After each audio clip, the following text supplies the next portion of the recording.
All right, in this video, I'm going to discuss kind of just what parameters are. You've seen them a little bit.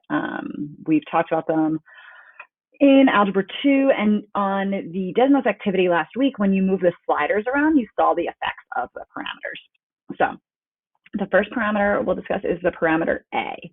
So A is multiplying always the function. So whenever you have the parameter, and A is just a general term we use for any number that multiplies a function.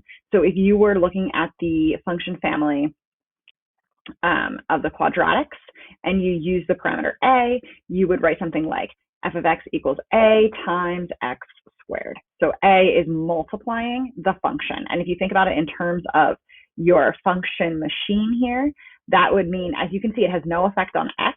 It has an effect on the output of x. So the output is getting multiplied by A. We can see that really for any of the functions that we've studied. So if you have a exponential function 2 to the x and you multiply it by A, it would have the same effect. It would be the same parameter. Same thing with logs, same thing with a rational function. So A is always multiplying the output of the function. So it multiplies the output. It's not part of the argument. It happens after you do the function to the input. The next parameter that we will discuss is the parameter H. Or actually, let's do K first. So K is the parameter.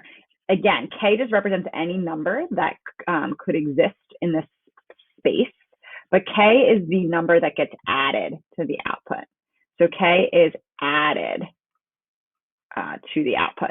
So let's look at that. So if we had x squared plus K. So again, the argument has not changed.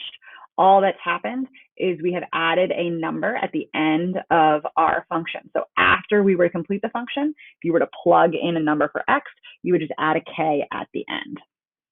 So K is also added to the output. If you think of your function machine, you're dropping in an x value, you're doing your function, you're getting out an answer, and then you are adding K.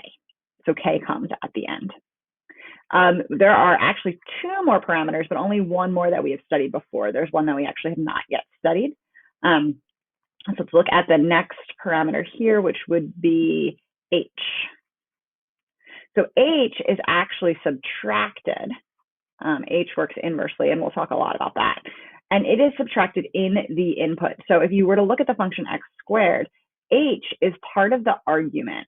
So as we saw in the previous video about arguments, whenever you add or subtract, but we think of H as kind of the inverse of what we see, it is happening to the input of the function. So if you were going to do the quadratic function, you would subtract H before you squared it. You would subtract H before you made it exponential. You would subtract H before you took the logarithm. So H is subtracted from the input, and it is inside the argument of the function. Finally, in general, we can actually write how these parameters affect any function f because they all work in the same way. So in Algebra 2, we studied each function family separately. In pre-calc, we're going to think about them kind of as one. So A multiplies the function. H is subtracted from the input of the function or the argument of the function, and K is added at the end. So this is the general way that you could write any function using those three parameters.